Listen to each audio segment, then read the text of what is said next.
بھاری زنگ آلود اور ہیبت ناک لوہے کا صندوق تھا جو آج سے پورے 10 سال پہلے ایک اجنبی اور پوری اسرار مسافر میرے پاس بطور امانت رکھوا کر گیا تھا۔ مجھے آج بھی وہ منحوس یا شاید مبارک دن اچھی طرح یاد ہے جب سورج غروب ہو رہا تھا اور میں اپنے گھر کے باہر بیٹھا تھا۔ وہ مسافر گھبرایا ہوا اور ہانپتا ہوا میرے دروازے پر آیا تھا۔ اس کے کپڑے گرد سے اٹے ہوئے تھے، اس کے چہرے پر خوف کے گہرے سائے تھے اور اس کی آنکھوں میں ایک عجیب سی وحشت اور التجا تھی جو کسی بڑی مصیبت کے مارے ہوئے شخص کی آنکھوں میں ہوتی ہے۔ اس نے نہ اپنا نام بتایا نہ پتہ، بس کانپتی ہوئی آواز میں کہا تھا کہ اے خدا کے نیک بندے، یہ صندوق میرے پاس زندگی اور موت کا مسئلہ ہے، اسے اپنے پاس رکھ لو، میں بہت جلد واپس آؤں گا اور اپنی یہ امانت لے جاؤں گا۔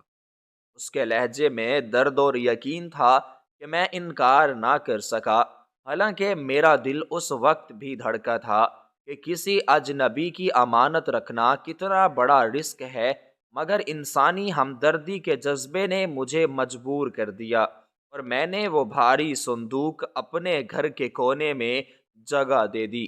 مگر مجھے کیا خبر تھی کہ وہ لمحہ میری زندگی کے سکون کو ہمیشہ کے لیے نگل لے گا۔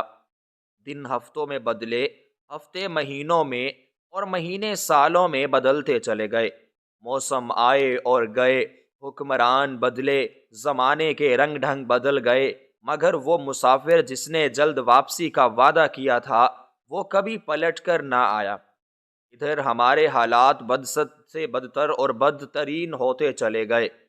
پہلے میرا چھوٹا سا کاروبار ٹھپ ہوا، پھر دکان بک گئی، پھر گھر کا سامان ایک ایک کر کے بکنے لگا، جمع پونجی ختم ہوئی، رشتہ داروں نے آنکھیں پھیر لیں، دوستوں نے کنارہ کر لیا، اور نوبت یہاں تک آ گئی کہ اب ہم دونوں میاں بیوی کئی کئی دن بھوکے رہنے پر مجبور ہو گئے تھے۔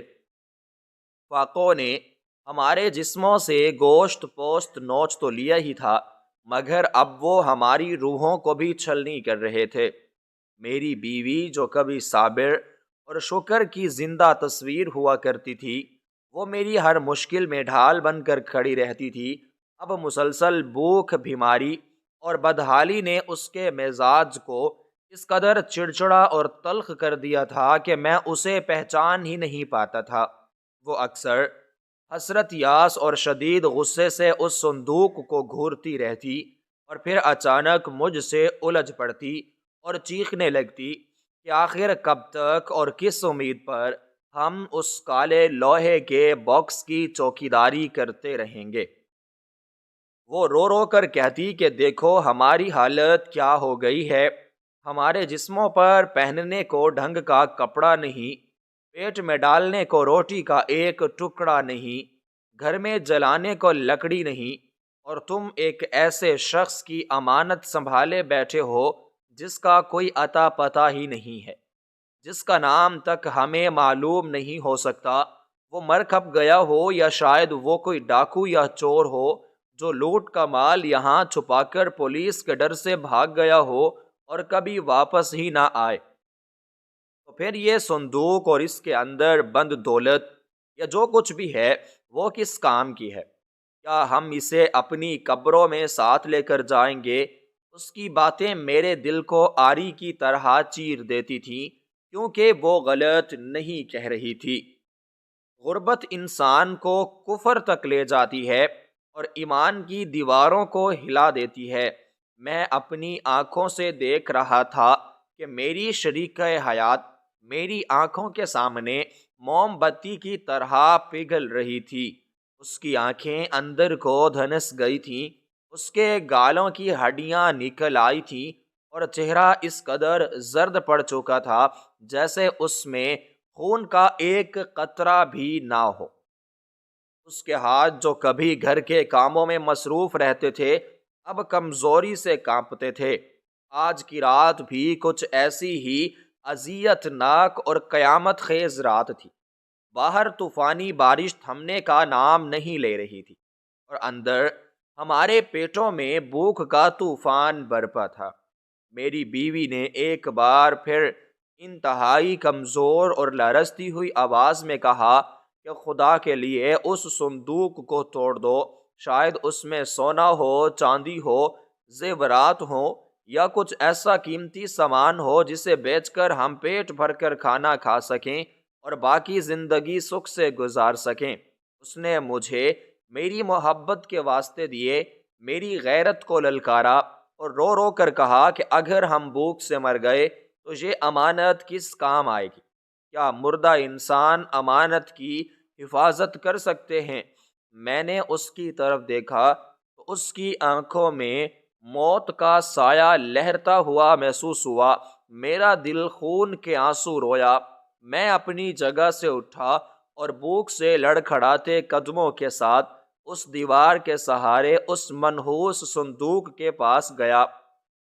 اس کا رنگ آلود اور بھاری تالا مدھم سی لالٹین کی روشنی میں ایک عجیب سی شیطانی چمک دے رہا تھا، جیسے مجھے چیلنج کر رہا ہو اور مجھے اکسا رہا ہو کہ آؤ اور مجھے توڑ دو اور اپنی قسمت بدل لو۔ میرا ہاتھ کانپ رہا تھا اور میرے جسم میں ایک سنسنی سی دوڑ گئی۔ میں نے ایک لمحے کے لیے سوچا کہ شاید میری بیوی ٹھیک کہہ رہی ہے۔ 10 سال کوئی معمولی عرصہ نہیں ہوتا، یہ ایک پوری عمر ہے۔ شاید وہ مسافر اب اس دنیا میں ہی نہ ہو، اور اگر وہ مر چکا ہے تو یہ مال لاوارث ہے، اور لاوارث مال پر اس کا حق ہوتا ہے جو اسے سنبھالتا ہے۔ میں نے کانپتے اور سرد ہاتھوں سے اس تالے کو چھوا تو مجھے ایسا لگا جیسے وہ تالا نہیں بلکہ جہنم کا دہکتا ہوا انگارہ ہو جس نے میری انگلیوں کو جھلسا دیا ہو۔ میرا ضمیر جو بھوک کے شور میں کہیں دب گیا تھا اچانک پوری قوت سے جاگ اٹھا، اور میرے کانوں میں میرے مرحوم والد کی وہ نصیحتیں گونجنے لگیں جو انہوں نے بستر مرگ پر مجھے کی تھیں کہ بیٹا جان چلی جائے، گھر بار لٹ جائے، مگر امانت میں خیانت کبھی نہ کرنا، کیونکہ امانت میں خیانت کرنے والا قیامت کے دن اللہ کو منہ دکھانے کے قابل نہیں ہوگا۔ یہ جملہ میرے وجود میں تیر کی طرح گڑ گیا۔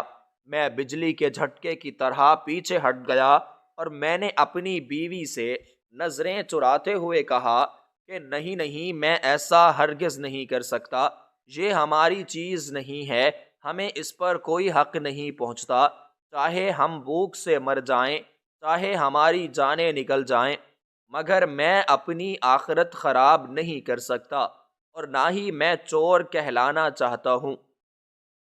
میری بیوی نے میری بات سن کر مایوسی اور غصے سے اپنا سر ٹھنڈی دیوار سے ٹکرا لیا اور پھوٹ پھوٹ کر رونے لگی۔ اس کا رونا اور اس کی سسکیاں میرے لیے کسی عذاب اور کوڑوں کی مار سے کم نہ تھی، مگر میرے دل میں ایک عجیب سا انجانا خوف تھا کہ اگر میں نے یہ صندوق کھول لیا اور کل کو وہ مسافر واپس آ گیا تو میں اسے کیا منہ دکھاؤں گا، میں اس کی امانت کا کیا جواب دوں گا، اور سب سے بڑھ کر میں اس خدا کو کیا جواب دوں گا جو اندھیرے اور اجالے سب میں دیکھ رہا ہے۔ یہ صندوق اب میرے لیے محض ایک لوہے کا ڈبہ نہیں رہا تھا، بلکہ یہ پچھلے 10 سالوں سے میری آزمائش اور میرے صبر کا امتحان بنا ہوا تھا۔ کئی بار ایسا ہوا کہ میں راتوں کو اٹھ اٹھ کر پاگلوں کی طرح اس کے گرد چکر کاٹتا رہا، اس کے لوہے کو چھو کر محسوس کرتا رہا اس کے اندر کیا ہے۔ یہ سوال مجھے دیوانہ کیے دیتا تھا۔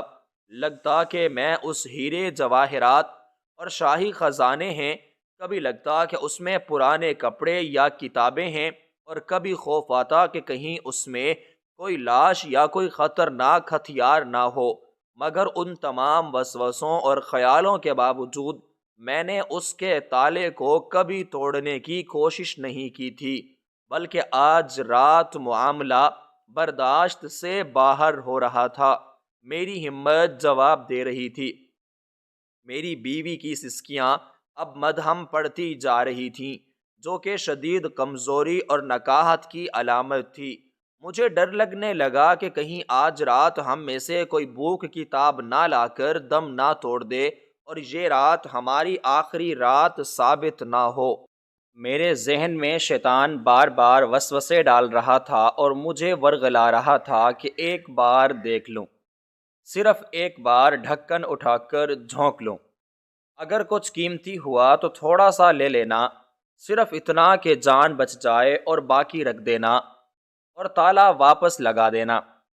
اس مسافر کو 10 سال بعد کیا پتہ چلے گا کہ اس میں کتنا مال تھا اور کتنا نہیں، مگر پھر میرا ایمان اور خوف آڑے آ جاتا کہ بندہ نہیں دیکھ رہا تو کیا ہوا، اللہ تو دیکھ رہا ہے۔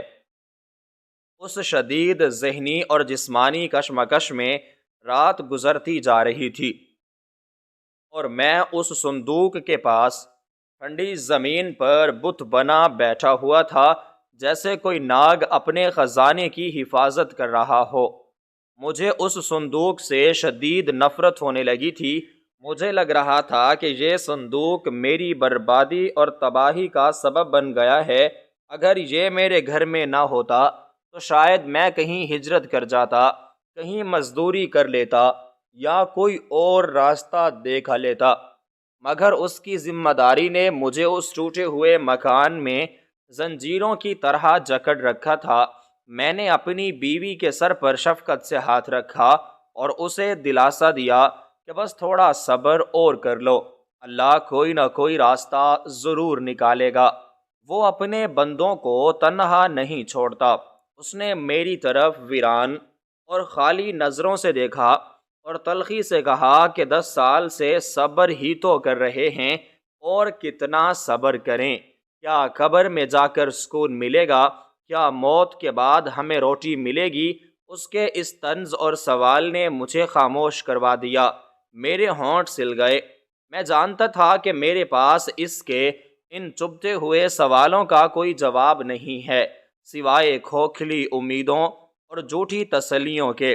کمرے میں پھر سے موت جیسی خاموشی چھا گئی، صرف ہماری اکھڑتی ہوئی سانسوں کی آوازیں تھیں، اور پھر اچانک اس خاموشی کا سینہ چیرتے ہوئے مجھے دروازے پر ایک ہلکی سی مگر واضح دستک سنائی دی، یا شاید یہ میرے وہم کا نتیجہ تھا یا تیز ہوا کا شور تھا جس نے دروازہ کھٹکھڑایا تھا۔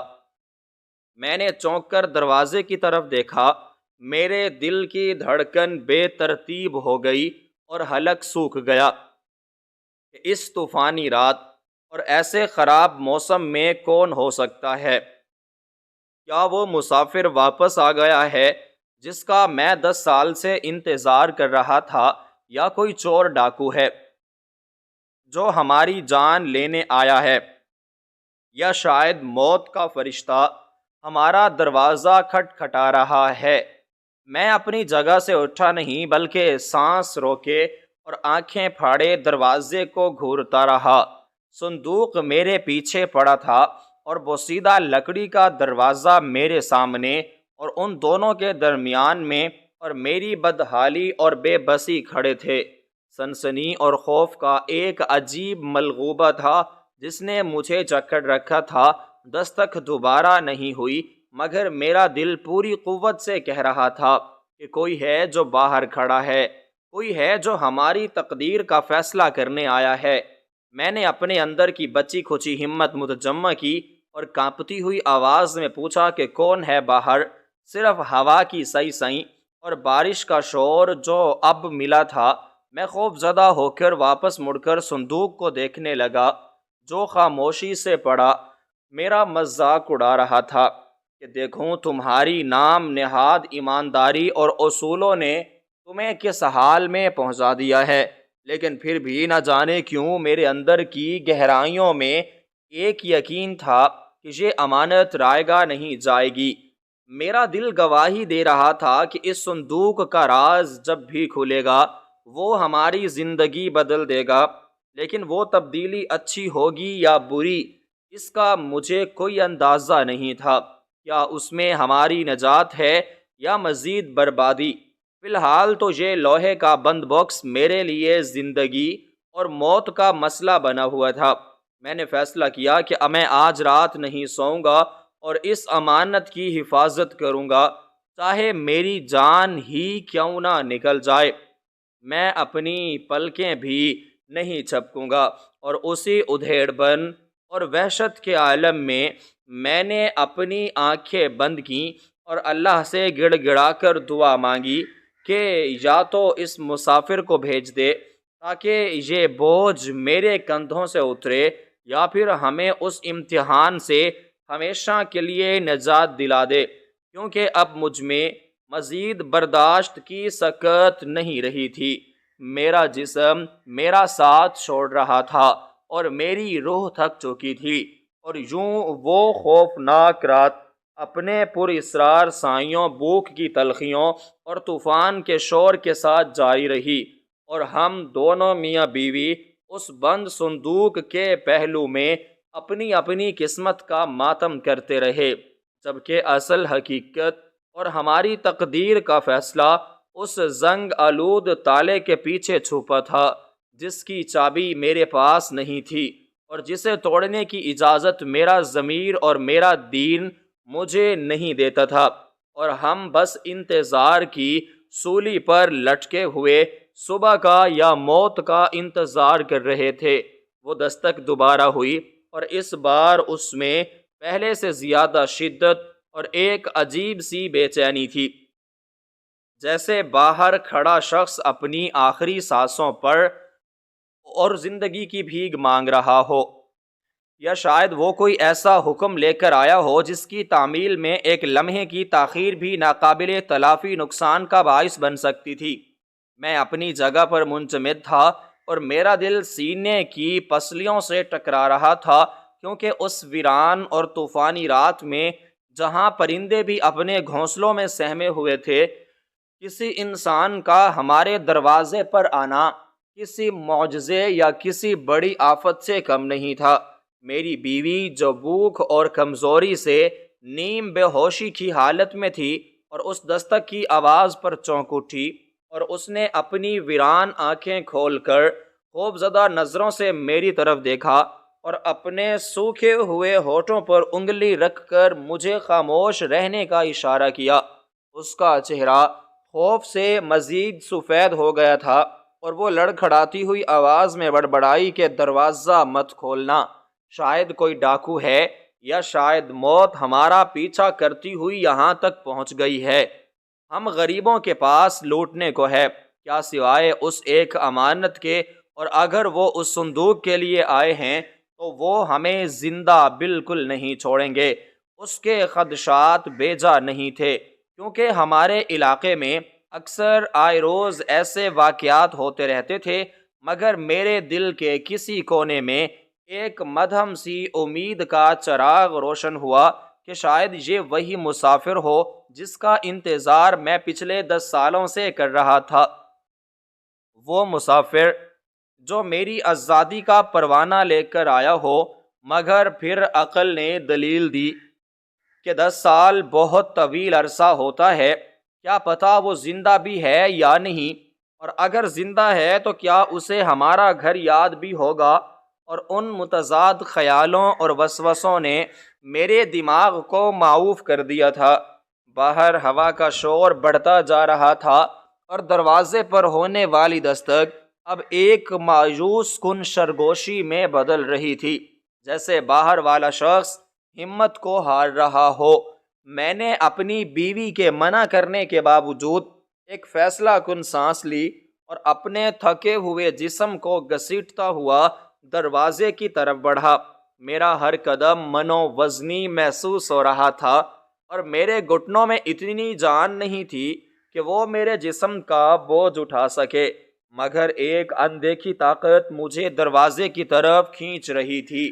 میں دروازے کے قریب پہنچا تو مجھے باہر سے کسی کے گرنے یا دیوار کا سہارا لینے کی آواز آئی، اور ساتھ ہی ایک بھاری اور اکھڑتی ہوئی سانس کی آواز سنائی دی۔ میں نے کانپتے ہوئے ہاتھوں سے دروازے کی کنڈی کو چھوا۔ وہ لوہا برف کی طرح ٹھنڈا تھا، اور میرے ہاتھ پسینے سے بھیگے جا رہے تھے۔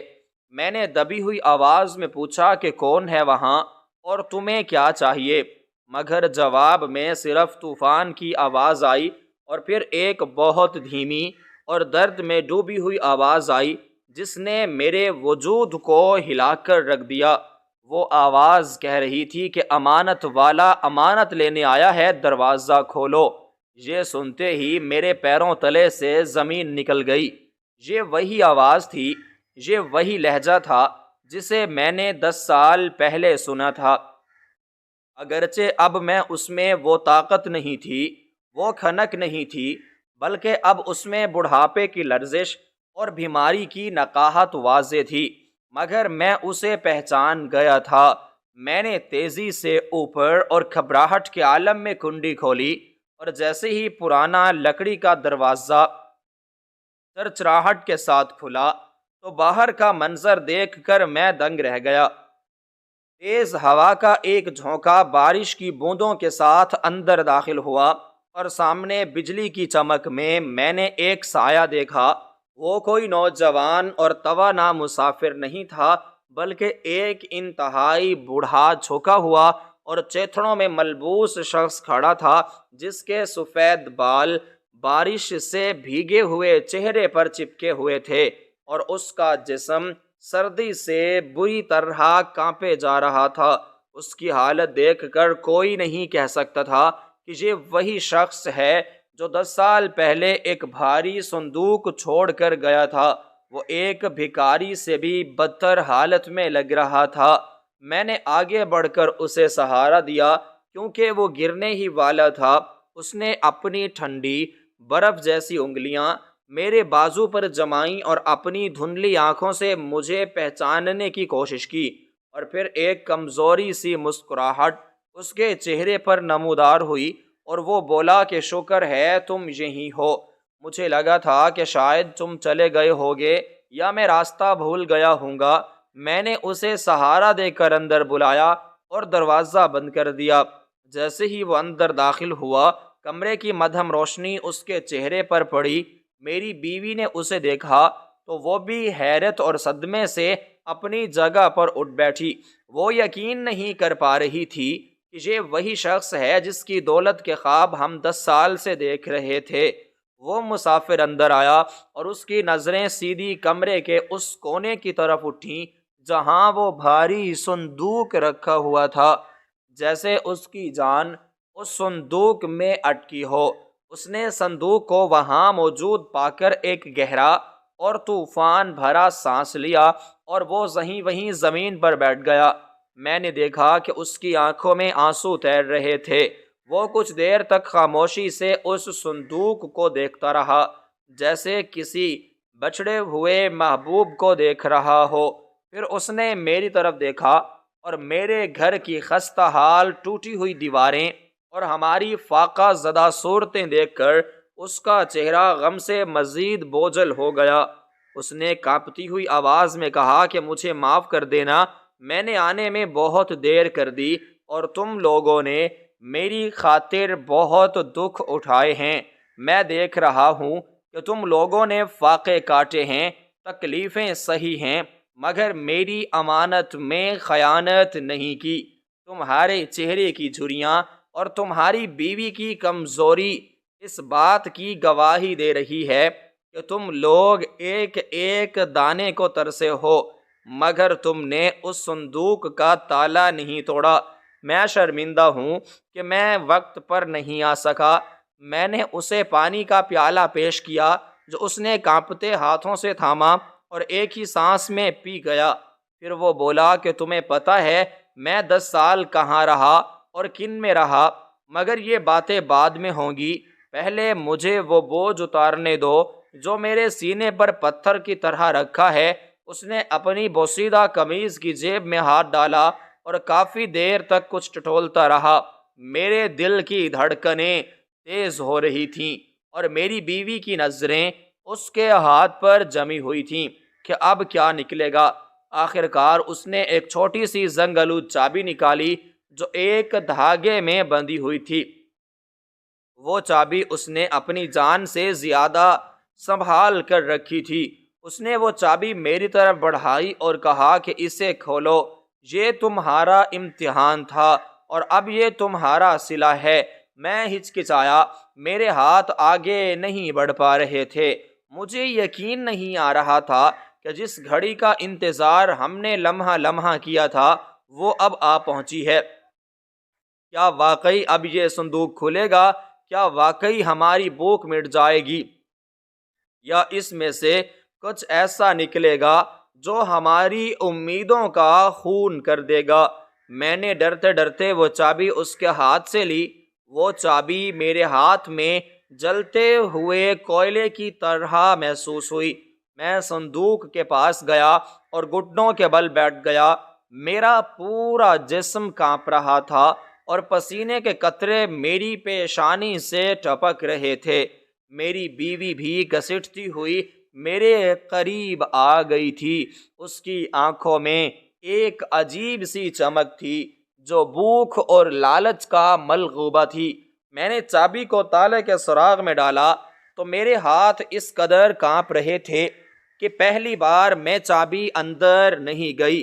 دوسری کوشش میں جب چابی اندر گئی اور میں نے اسے گھمایا تو ایک کٹ کی آواز آئی جو اس خاموش کمرے میں کسی دھماکے سے کم نہیں تھی۔ وہ تالا جو 10 سال سے بند تھا اور جو ہماری غربت اور ایمانداری کا محافظ بنا ہوا تھا، بالآخر کھل گیا تھا۔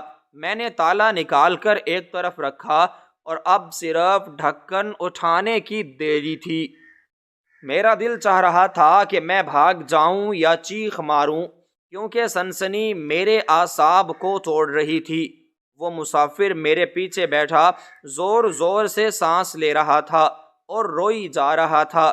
میں نے ایک گہری سانس لی اور اللہ کا نام لے کر صندوق کے بھاری ڈھکن کو دونوں ہاتھوں سے تھاما اور اسے اوپر اٹھانے کی کوشش کی۔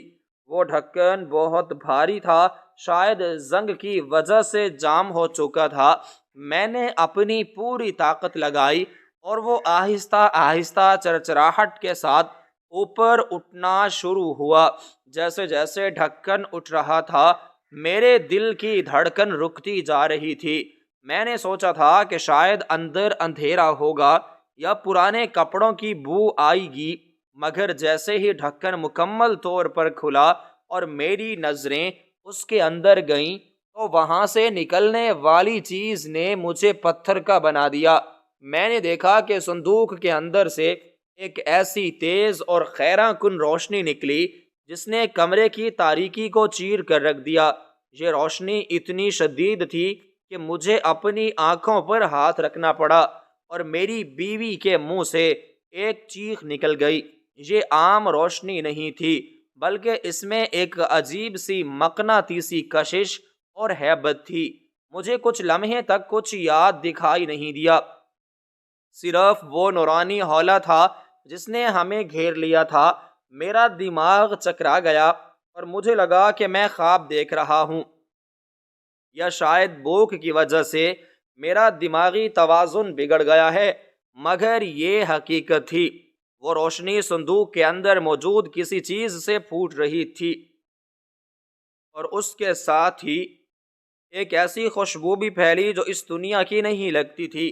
وہ خوشبو اتنی مسحور کن تھی کہ اس نے پل بھر میں ہماری بھوک اور پیاس کا احساس مٹا دیا۔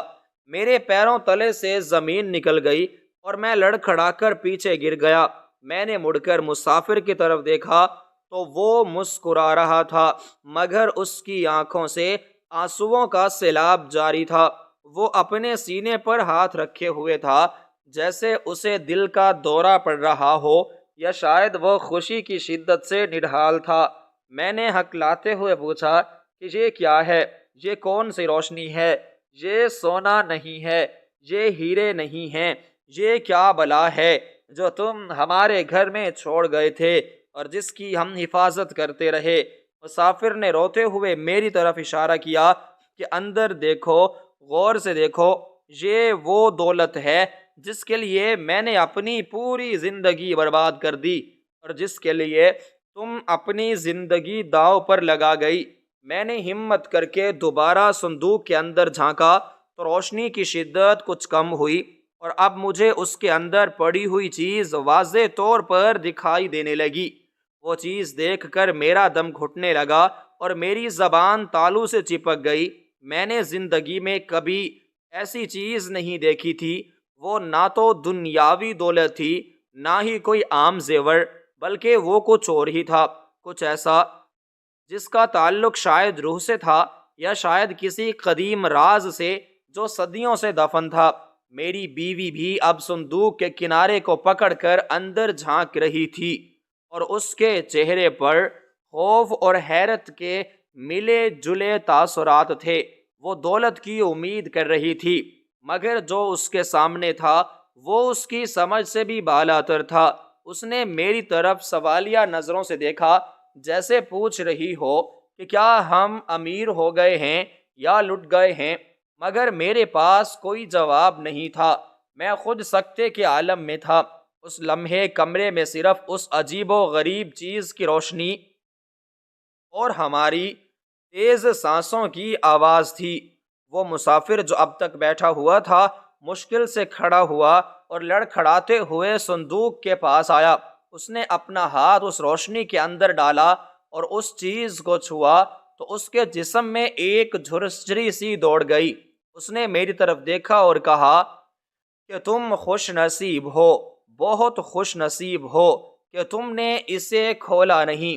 اگر تم اسے میری غیر موجودگی میں کھول لیتے تو شاید تم جل کر راکھ ہو جاتے یا تم اندھے ہو جاتے، کیونکہ یہ امانت صرف اس کے مالک کے ہاتھوں ہی کھل سکتی تھی۔ یہ باتیں سن کر میرے تو رونگٹے کھڑے ہو گئے، اور مجھے اپنی 10 سالہ ایمانداری پر فخر کی بجائے خوف محسوس ہوا کہ ہم کس خطرناک چیز کے پہلو میں سوتے رہے تھے۔ موت ہمارے اتنے قریب تھی اور ہمیں اس بات کی خبر بھی نہ تھی، مگر سوال اب بھی وہی تھا کہ آخر یہ کیا ہے؟ کیا اور اس سے ہمارا کیا فائدہ ہوگا، یا یہ صرف ہماری تباہی کا سامان ہے؟ مسافر نے میرے کندھے پر ہاتھ رکھا اور کہا کہ گھبراؤ مت، اب یہ تمہیں نقصان نہیں پہنچائے گی، کیونکہ میں آ گیا ہوں اور میں تمہیں وہ راز بتانے والا ہوں جو میں نے 10 سال تک اپنے سینے میں دفن رکھا ہے۔ میں نے یہ صندوق تمہارے پاس رکھوایا تھا، اور میں واپس کیوں نہیں پلٹ کے آیا، اور سب سے بڑھ کر یہ کہ اس کے اندر کیا ہے یہ سب تم جان جاؤ گے، مگر اس سے پہلے تم اپنے دل کو مضبوط کر لو، کیونکہ جو حقیقت تم سننے والے ہو وہ تمہارے وہم و گمان میں بھی نہیں ہوگی۔ وہ روتے ہوئے بولا، اور اس نے صندوق میں موجود اس چمکتی ہوئی چیز کو باہر نکالنے کے لیے ہاتھ بڑھایا تو میں سانس روک کر اس منظر کو دیکھنے لگا۔ اب پردہ اٹھنے والا ہے، اب پتہ چلنے والا ہے کہ ہماری 10 سالہ تپیاسی کا پھل کیا ہے۔ وہ لمحہ صدیوں پر محیط ہو رہا تھا، اور میں اور میری بیوی پتھر کی مورتیاں بنے اس آخری انکشاف کے منتظر تھے جو ہماری تقدیر بدلنے والا تھا۔ مسافر نے اپنی تنہائی کمزور اور کانپتے ہوئے ہاتھوں سے صندوق کے اندر موجود اس چمکتی ہوئی اور پر اسرار چیز کو باہر نکالا تو میری آنکھیں پھٹی کی پھٹی رہ گئیں اور سانس حلق میں اٹک گئی، کیونکہ وہ کوئی جادوئی شے نہیں تھی اور نہ ہی کوئی ایسی خطرناک بلا تھی جس سے ہمیں ڈرنا چاہیے تھا، بلکہ وہ خالص سونے کی درجنوں اینٹیں تھیں جن کے زرد اور شوخ چمک نے اس تاریک اور سلن زدہ کمرے کے کونے کونے کو روشن کر رکھا تھا، اور ان کے اوپر ہیرے جواہرات سے مزین ایک قدیم اور شاہانہ تلوار رکھی تھی، جس کے دستے میں جڑا ہوا ایک نایاب اور بیش قیمت ہیرا لالٹین کی مدھم روشنی کو منعکس کر کے وہ خیراں کن اور آنکھوں کو چندیا دینے والا اجالا پیدا کر رہا تھا، جسے دیکھ کر میری عقل دنگ رہ گئی تھی اور مجھے اپنی بصارت پر یقین نہیں آ رہا تھا۔ میری بیوی جو اب تک خوف سے سہمی ہوئی دیوار کے ساتھ لگی کھڑی تھی، سونے کی اس پہاڑ جیسی ڈھیری اور اس سے پھوٹنے والی کرنوں کو دیکھ کر پاگلوں کی طرح آگے بڑھی۔ اس کی آنکھوں میں دنیا جہاں کی بھوک اور ہوس امنڈ آئی تھی، اور اس نے ایک بھاری اینٹ کو اپنے کمزور اور لرزتے ہوئے ہاتھوں میں اٹھا لیا۔ اس کا وزن اور اس کی ٹھنڈک محسوس کرتے ہی وہ زاروں قطار رونے لگی، جیسے اسے یقین نہ آ رہا ہو کہ یہ جاگتی آنکھوں کا خواب نہیں بلکہ ایک ٹھوس حقیقت ہے جو ہماری نسلوں کو سنوار سکتی ہے۔ مگر میرا دھیان اس وقت دولت کی اس چمک دمک سے زیادہ اس بوڑھے مسافر کی طرف تھا جو اب زمین پر دو زانوں ہو کر بیٹھا تھا، اور اس کا جھریوں زدہ چہرہ آنسوؤں سے تر تھا۔ وہ مسلسل ہچکیاں لے رہا تھا۔ اس نے وہ قیمتی تلوار اٹھائی اور اسے چوم کر بڑی عاجزی اور عقیدت سے میرے قدموں میں لا رکھ دیا، جیسے کوئی غلام اپنے بادشاہ کو خراج پیش کر رہا ہو۔ اور پھر اس نے جو الفاظ ادا کیے انہوں نے میرے پیروں تلے سے رہی سہی زمین بھی نکال دی اور مجھے سکتے میں مبتلا کر دیا۔ وہ روتے ہوئے اور ہاتھ جوڑتے ہوئے بولا کہ اے میرے مرحوم آقا کے بیٹے، مجھے معاف کر دینا، میں کوئی اجنبی مسافر نہیں ہوں، اور نہ ہی میں کوئی بھاگا ہوا مجرم یا پردیسی ہوں، بلکہ میں تمہارے مرحوم والد کا وہ وفادار اور قدیم منشی ہوں جسے تم بچپن میں چاچا چاچا کہہ کر پکارتے تھے اور جس کی گود میں تم نے کھیلنا سیکھا تھا۔ مگر وقت کی گرد اور حالات کی سختی نے میرے چہرے کا نقشہ اور میرا حلیہ ایسا بدل دیا کہ تم مجھے پہچان نہ سکے اور مجھے ایک مانگنے والا فقیر سمجھتے رہے۔ یہ سن کر میرے دماغ میں یادوں کا ایک ایسا طوفان امنڈ آیا اور ماضی کی دھندلی تصویریں صاف شفاف ہونے لگیں۔ میں نے غور سے اس کی بوڑھی اور دھندلی آنکھوں میں دیکھا تو مجھے ان میں وہی پرانی اپنائیت، وہی شفقت اور وہی وفاداری نظر آئی جو میرے والد کے اس خاص ملازم میں تھی، جو ان کے انتقال کے بعد اچانک اور پر اسرار طور پر غائب ہو گیا تھا، اور ہم سمجھتے رہے کہ بے وفائی کر گیا ہے۔ میں ہکلایا، میری زبان نے میرا ساتھ چھوڑ دیا، مگر پھر میں نے ہمت کر کے پوچھا، یہ سب کیا ہے چاچا؟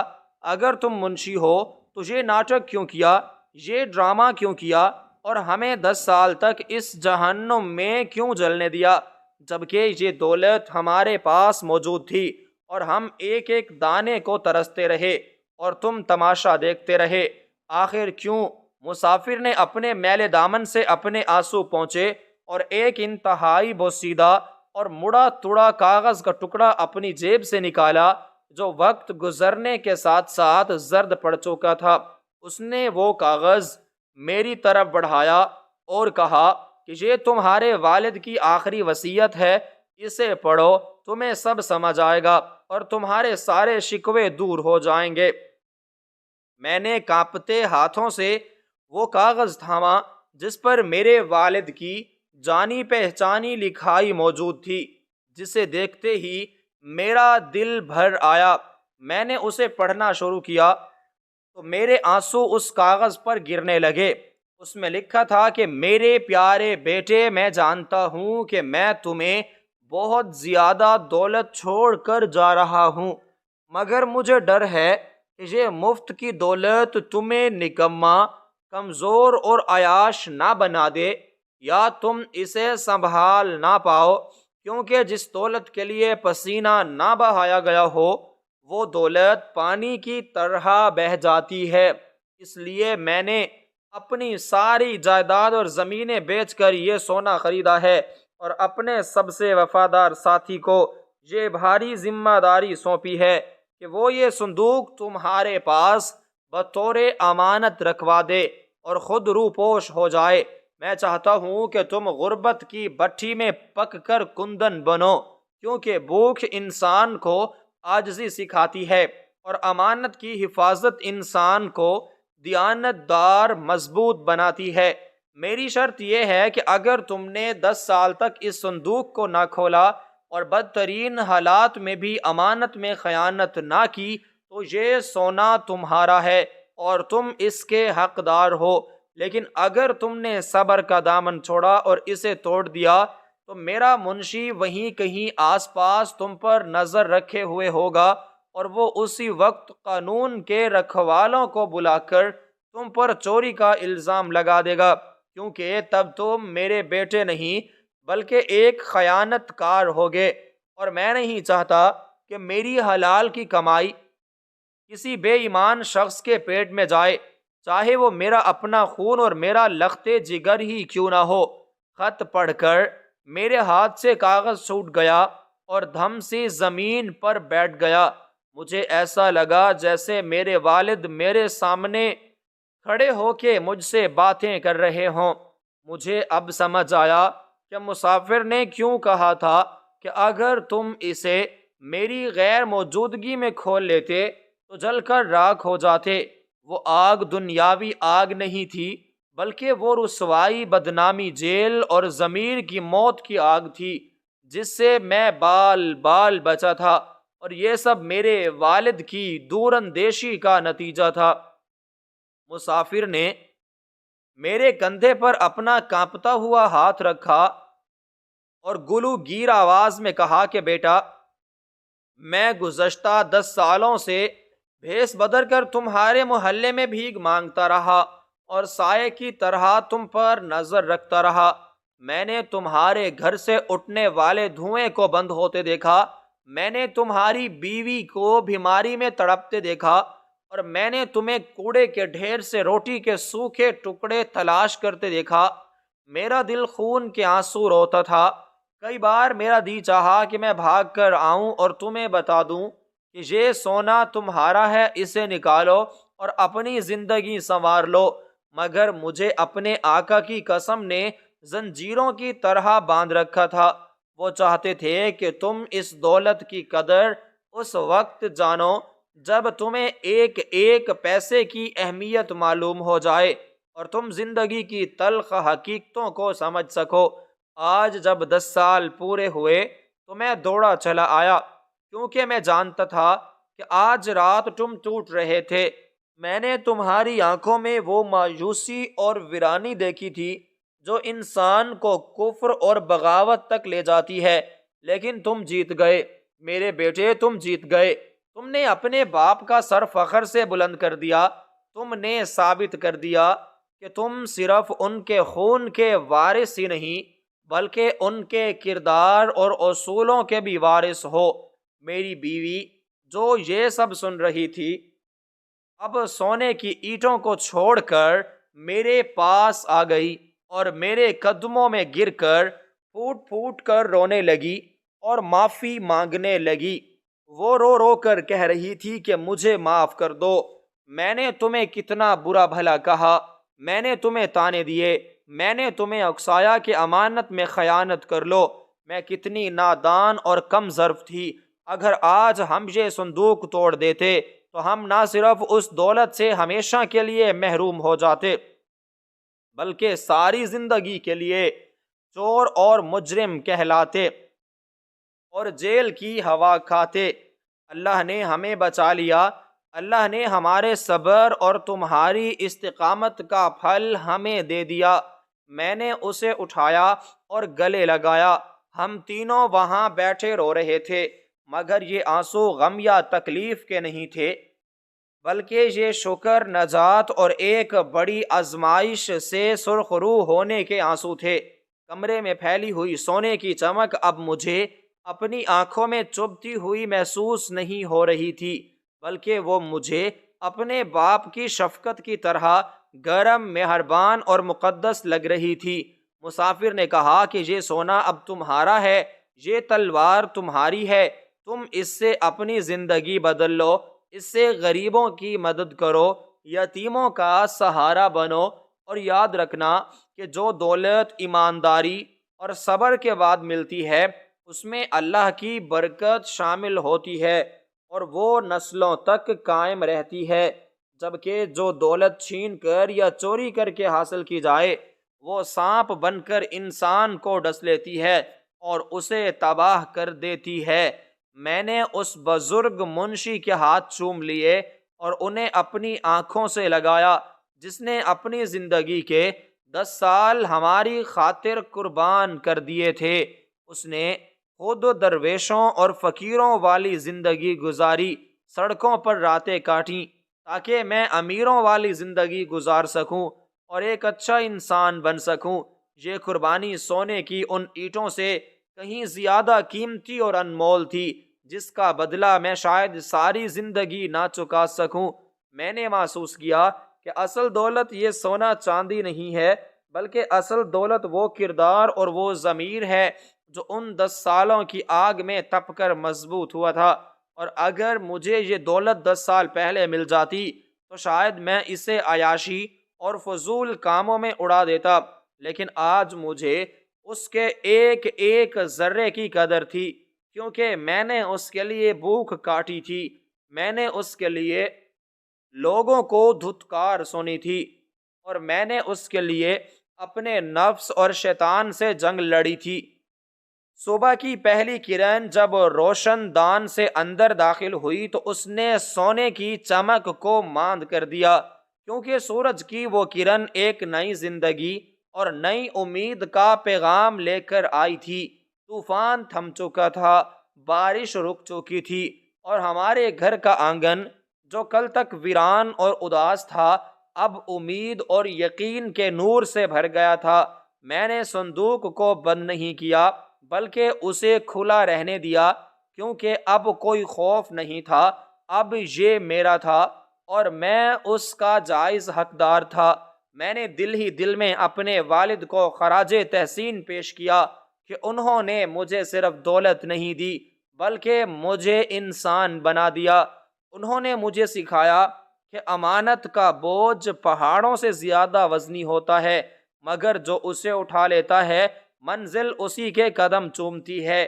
یہ کہانی صرف میری نہیں ہے، بلکہ یہ ہر اس شخص کی کہانی ہے جو مشکل وقت میں بھی اصولوں پر سمجھوتا نہیں کرتا، جو بھوک میں بھی حرام نوالے کی طرف ہاتھ نہیں بڑھاتا، اور جو یہ پختہ یقین رکھتا ہے کہ اندھیری رات کے بعد سویرا ضرور ہوتا ہے، اور بے شک اللہ صبر کرنے والوں کے ساتھ ہے۔ آج جب میں اپنے ماضی کو دیکھتا ہوں تو مجھے ان فاقوں اور ان تکلیف دہ راتوں پر پیار آتا ہے، کیونکہ اگر وہ فاقے نہ ہوتے تو آج میں اتنا امیر نہ ہوتا، نہ صرف دولت میں بلکہ ضمیر اور کردار میں بھی۔